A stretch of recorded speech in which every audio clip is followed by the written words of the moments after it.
SC వర్గీకరణ మీకేమైనా ఉపయోగం జరుగుతా ఉందా? ఉపకులాలకు కావచ్చు, నేతకాని సంఘం కావచ్చు, కొంతమంది ఎవరికైనా కానీ ఉపయోగం జరుగుతా ఉందా దీంట్లో? ఈరోజు తెలంగాణ రాష్ట్రంలో కాంగ్రెస్ ప్రభుత్వం రాజకీయ అవసరాల కోసం రాజకీయ కోణంలో చేసినటువంటి అటు బీసీల కులగణన కానివ్వండి, ఎస్సీ వర్గీకరణ అంశం కానివ్వండి, తప్పుల తడకతో అశాస్త్రీయమైనది, అన్ని వర్గాల వాళ్ళకి అన్యాయం చేసేటటువంటి విధంగా ఉంది. ఎందుకంటే ఏదైనా ఒక ప్రజా సమస్య ఉత్పన్నమైనప్పుడు ప్రభుత్వాలు రెండు రకాలుగా పరిష్కార మార్గాలు చూడాల్సి వస్తుంది.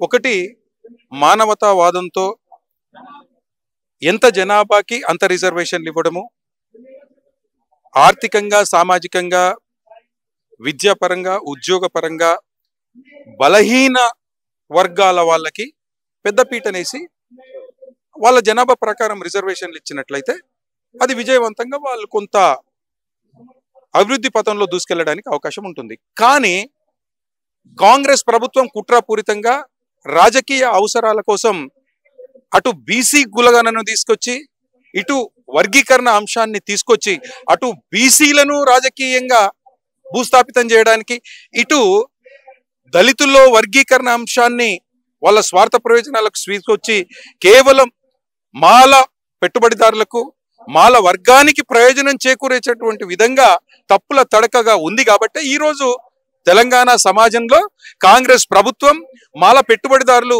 విమర్శలను ఎదుర్కొంటున్నారు. అది సమాజం గమనిస్తా ఉంది. కాబట్టి ఈరోజు కాంగ్రెస్ ప్రభుత్వం వివేక్ వెంకటస్వామి, మాల నాయకుడైనటువంటి వివేక్ వెంకటస్వామి, పెట్టుబడిదారుడైనటువంటి వివేక్ వెంకటస్వామి మరియు ఇంకొంతమంది మాల రాజకీయ నాయకుల స్వప్రయోజనాలకు వాళ్ళకి తలొగ్గి తీసుకొచ్చినటువంటి నివేదికే ఈ నివేదిక అని చెప్పి మేము భావిస్తాం. ఇప్పుడు మాల ఉపకులాలు కూడా తిరగబడే పరిస్థితి వస్తా ఉందా? మాలల మీద కావచ్చు, ఇప్పుడు జరుగుతున్న అంశం మీద కావచ్చు, కనీసం మాల ఉపకులాలు కూడా, అంటే మొన్న కూడా కొంతమంది మాట్లాడడం జరిగింది మాదిగల తరపు నుంచి ఉపకులాలు, ఈ రోజు మాల ఉపకులాలు మాట్లాడుతా ఉన్నాయి.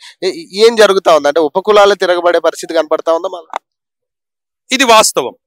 ఎందుకంటే వివేక్ వెంకటస్వామి మరియు ఇంకొంతమంది మాల స్వార్థపరులు మాలలో ఉన్నటువంటి ఉపకులాల యొక్క హక్కులను మింగేయడానికి, అవకాశాలను దోసుకోవడానికి వాళ్ళు ప్రణాళిక చేసిండ్రు. కాబట్టి కాంగ్రెస్ ప్రభుత్వం మీద ఒత్తిడి తీసుకొచ్చేసి ఈ నివేదికను తీసుకొచ్చారు. నంబర్ 1. నంబర్ 2, మాదిగ ఉపకులాల హక్కులను కూడా దోసుకోవడానికి ఈ నివేదికను ఒత్తిడి తీసుకొచ్చి కాంగ్రెస్ ప్రభుత్వం మీద గ్రూప్ 1 అనేటటువంటిది మనం చూస్తూ ఉన్నాం. ఉదాహరణకి ఈరోజు కాంగ్రెస్ ప్రభుత్వం తీసుకొచ్చినటువంటి ఈ నివేదికను ఒక్కసారి పరిశీలించినట్లయితే గ్రూప్ ఏలో అత్యధికంగా, అంటే బలహీన వర్గాలు సామాజికంగా, ఆర్థికంగా, విద్యాపరంగా, ఉద్యోగపరంగా అట్టడుగున కడు దయనీయ జీవితాన్ని కొనసాగిస్తున్నటువంటి జాతులు.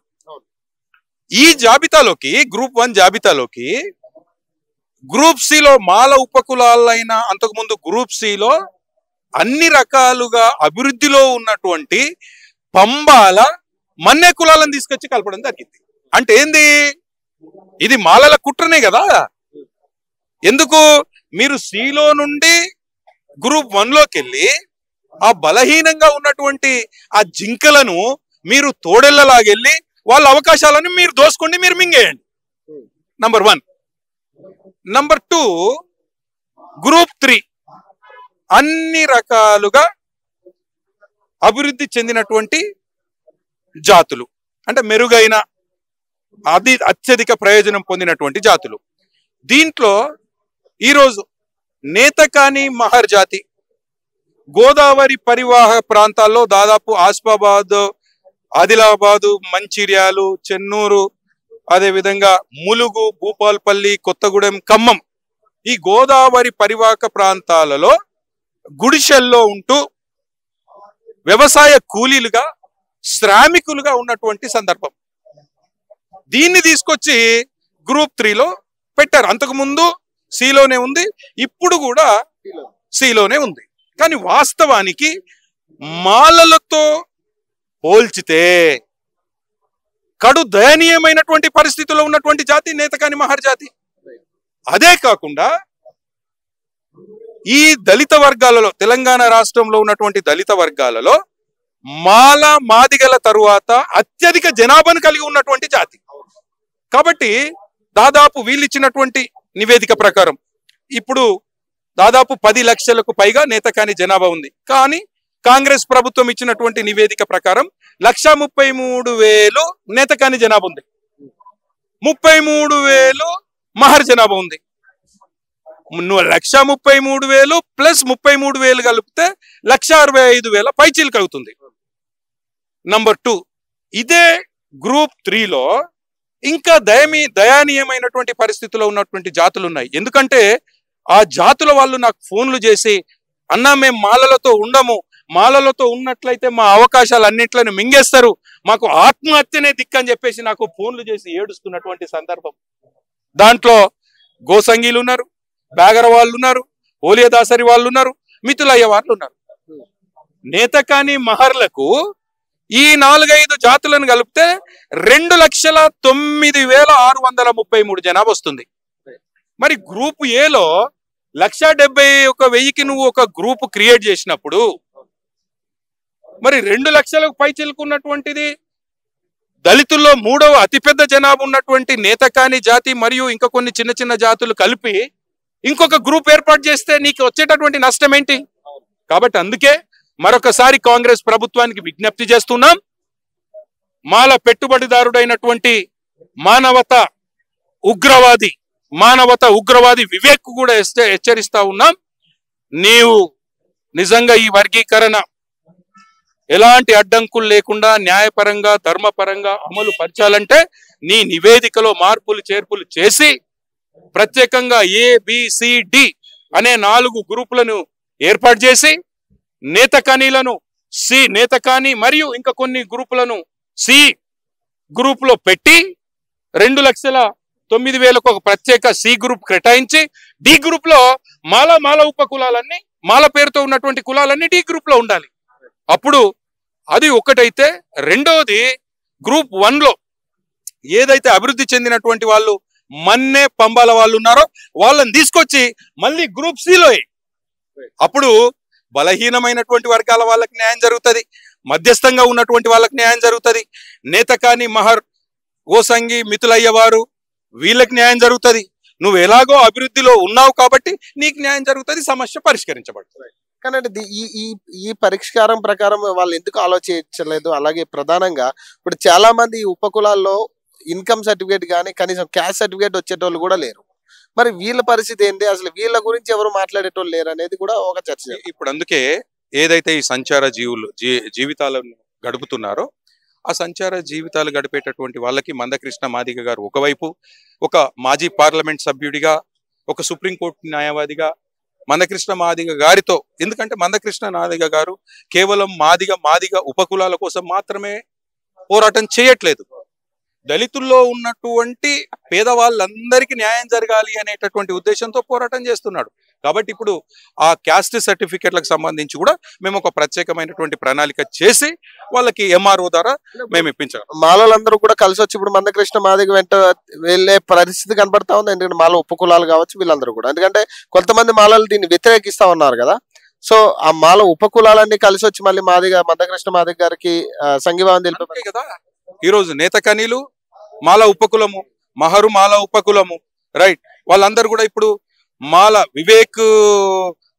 వివేక్ అనేటటువంటి వ్యక్తి ఆయన రాజకీయ ప్రయోజనాల కోసం మాత్రమే నటిస్తున్నటువంటి ఒక గుంట నక్క, అంతే తప్ప దళితుల మీద ఏదో ప్రేమతో దళితుల జీవితాల్లో మార్పు తీసుకురావాలని శ్రమించేటటువంటి వ్యక్తి కాదు.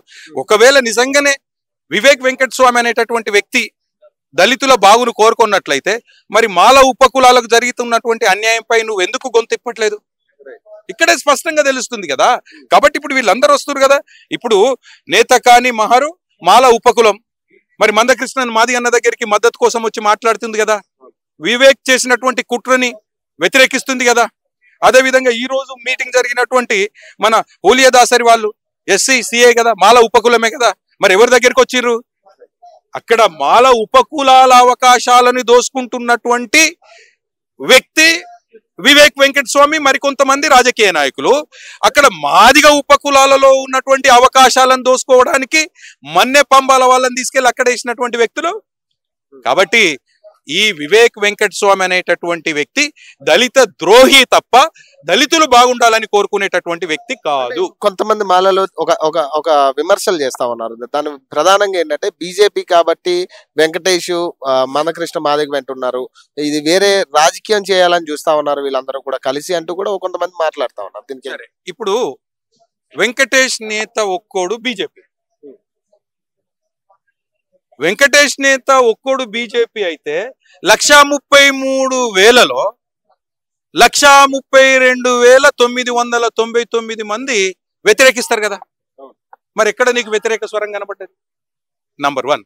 నంబర్ 2, ఈరోజు సంచార జీవనం గడుపుతున్నటువంటి పోలియా దాసరి వాళ్ళు బీజేపీయా? ఈ తమ్ముడు బీజేపీయా? ఈ తమ్ముడు బీజేపీయా? ఈ తమ్ముడు బీజేపీయా? రాజకీయాల కోసం మాట్లాడేటటువంటి వ్యక్తి వెంకటేష్ నేత కాదు. మీరు ఒకసారి దయచేసి తెలంగాణ సమాజంలో ఉన్నటువంటి విద్యార్థులకు, యువకులకు, రాజకీయ నేతలకు, మేధావులకు నేను విజ్ఞప్తి చేస్తా ఉన్నాను. ఈ కాంగ్రెస్ కుట్రపూరితమైనటువంటి నివేదిక రాకముందు వెంకటేష్ నేత ఏ సామాజిక ఉద్యమాల మీద ఎవరి గురించి ఏమైనా విమర్శించాడా? ఎక్కడన్నా చరిత్ర ఉందా? లేదు. ఒక గ్రూప్ 1 అధికారిగా సమాజ సేవని కోరుకున్నాను. ఒక పార్లమెంట్ సభ్యుడిగా ఈ రాష్ట్రంలో అభివృద్ధి కోసం పాటుపడ్డాను, రాష్ట్రానికి నిధుల కోసం పాటుపడ్డాను. కానీ ఈ నివేదిక వచ్చిన తర్వాత నేను ఎందుకు బయటికి రావాల్సి వచ్చింది? ఒక అంబేద్కర్ ఆలోచన విధానంతో ముందుకెళ్తున్నటువంటి వ్యక్తిగా, ఒక అంబేద్కర్ బిడ్డగా, ఒక నేతకాని జాతిలో పుట్టినటువంటి బిడ్డగా వచ్చిన తప్ప నేను బీజేపీ ఎంపీ ఎక్స్ఎంపీగా నేను ఇక్కడికి రాలేదు. కాబట్టి దయచేసి అందరు గమనిస్తా ఉన్నారు, ఇది నా కోసం కాదు. ఇప్పుడేమన్నా ఎన్నికలు ఉన్నాయా? ఇప్పుడేమన్నా ఎంపీల ఎన్నికలు ఉన్నాయా? లేదంటే ఎమ్మెల్యే ఎన్నికలు ఉన్నాయా? సో వెంకటేష్ నేత అనేటటువంటి వ్యక్తి బీజేపీ వ్యక్తిగా వస్తే ఆయనకు వచ్చేటటువంటి ప్రయోజనం ఏంటి? ఇది మాలలే పాయింట్అవుట్ చేస్తున్న విషయం. ఇది ప్రధానంగా అంటే ఇది రాజకీయం చేయాలని చూస్తా ఉన్నారు అనేది మాలలు పాయింట్అవుట్ చేస్తా. ఎవరైతే రాజకీయాల గురించి మాట్లాడుతున్నారో ఆ మాల నాయకులకు నేను ఒకటే ప్రశ్నిస్తున్నాను, ఒకటే ఛాలెంజ్ చేస్తున్నాను. ఇక్కడ బలహీనమైనటువంటి జింకలు, గొర్రెలు గ్రూప్ 1లో పేదవాళ్ళు ఉన్నారు. దాంట్లోకి బలమైనటువంటి మన్నె పంబాలను తీసుకొచ్చి ఎందుకు వేసినావు? దీనికి సమాధానం చెప్పు. అంటే దీని గురించి వెంకటేష్ నేత మాట్లాడుద్దా?